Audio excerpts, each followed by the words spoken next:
es que fuera muy bella, pero sus efluvios inundaron toda la cuenca mediterránea. Fue sin duda la mujer más importante de su tiempo y aún más allá. Su nombre, Cleopatra VII Filopator. Y como bien decía su nombre, en griego era el orgullo, la gloria de su padre. Cleopatra VII Filopator se consideró a sí misma la reencarnación de la diosa Isis.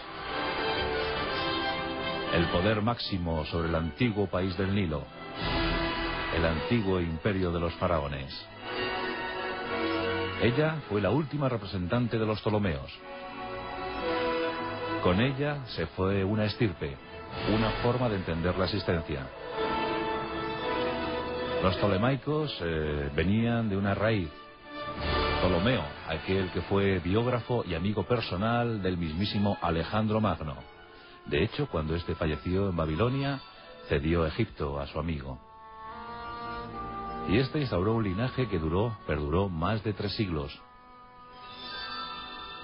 En el siglo I a.C., Ptolomeo XII, llamado Auletes, flautista por su pueblo, decía su pueblo, el pueblo egipcio, que Ptolomeo XII se ocupaba más de tocar la flauta que de dirigir el destino de Egipto. Y es que los ptolomeos siempre vivieron de espaldas a su pueblo. No quisieron hablar nunca la lengua autóctona, no quisieron hablar el egipcio, y siguieron entre ellos mezclándose en una forma endogámica de mantener la estirpe y hablando griego, hablando y recordando su procedencia natal.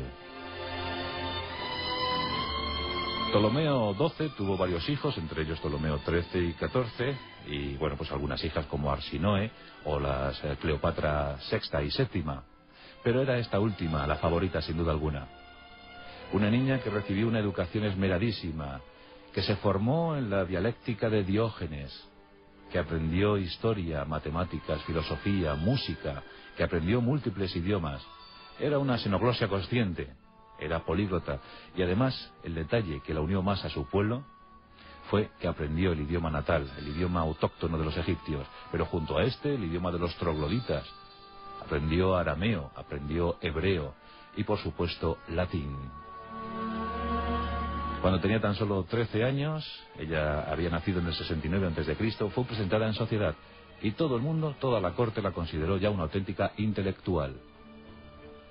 Como os digo, no era de belleza agraciada, pero sí en cambio tenía un poderoso secreto, una gran herramienta. Esa era su voz. Una voz bien timbrada, perfectamente timbrada, que modulaba a la perfección, a su antojo. Y esa voz abrió muchas puertas, muchas fronteras, muchos corazones. Por ejemplo, los corazones de los hombres más importantes de aquel imperio, entonces república, en auge permanente, Roma, la todopoderosa Roma.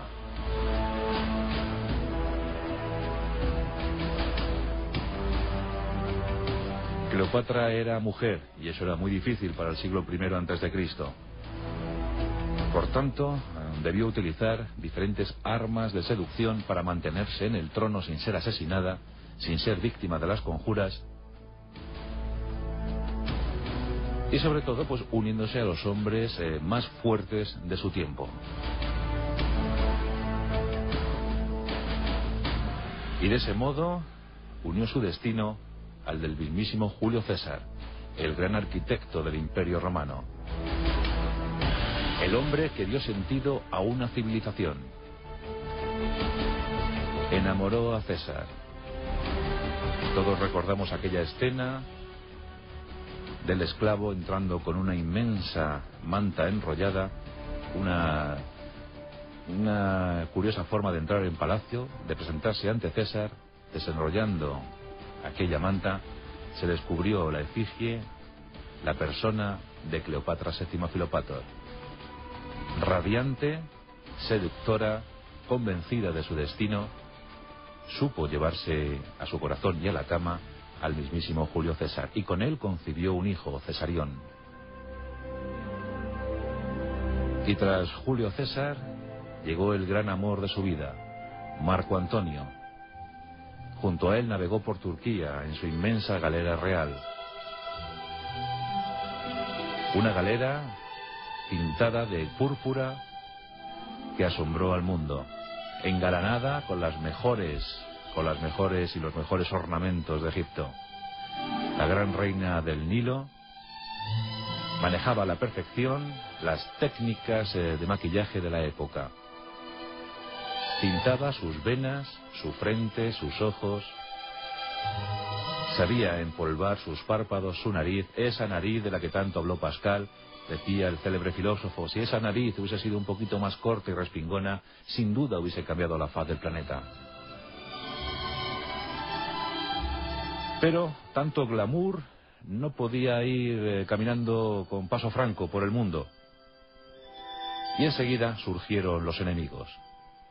Y el enemigo más feroz de Cleopatra se llamaba Marco Tulio Cicerón. Inmenso filósofo, gran orador, uno de los padres de la patria romana. El romance con Julio César, la llegada de la reina a la propia Roma, había desatado ya mucha crítica, mucho debate.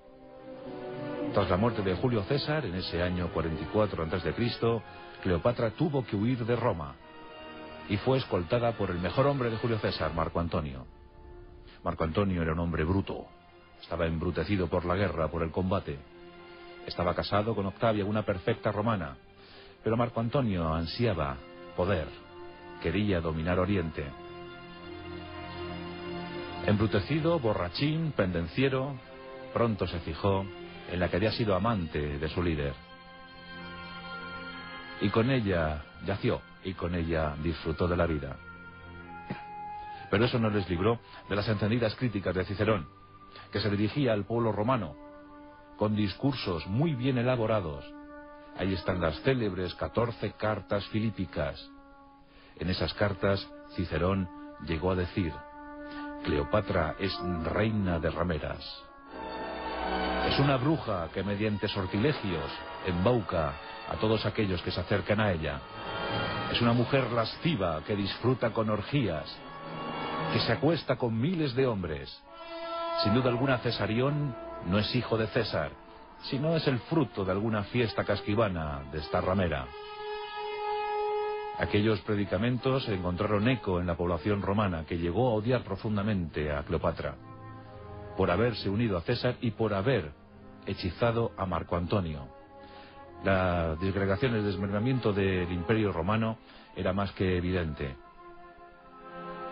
Se atisbaba ese imperio, pero la República Mortecina no quería saber nada de aquella furcia, como la denominaban.